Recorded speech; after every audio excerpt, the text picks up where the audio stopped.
ஓம் முருகா சரணம். வாழ்க வளமுடன். வெற்றிவேல் முருகனுக்கு அரோகரா. இன்றைய நாள் இனிய நாளாக அமைய எல்லாம் வல்ல வடபழனி அப்பன் முருகனின் அருள் அனைவருக்கும் கிடைக்கப் பெறுக.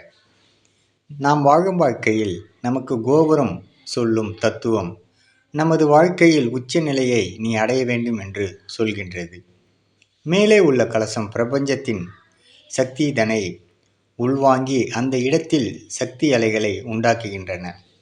நாம் அதை கடந்து செல்லும் போது அந்த அலைகள் நமக்கு சிரசில் படுகின்றது. அதேபோல் உள்ளே இருக்கும் மூலவர் நமது பார்வையின் வழியாக பார்க்கும்போது உடலில் உள்ள எல்லா பாகங்களையும் ஒரு விதமான சக்தியை உருவாக்குகின்றன. இதுவே கோயிலில் இருக்கும் ஒரு சக்தி அலைகளை நம் வாழ்க்கையில் உண்டாக்கும் பிரபஞ்ச ரகசியமாகும். ஓம் முருகா சரணம். வாழ்க வளமுடன். வெற்றிவேல் முருகனுக்கு அரோகரா. முருகனின் மகன் ரவி முருகன்.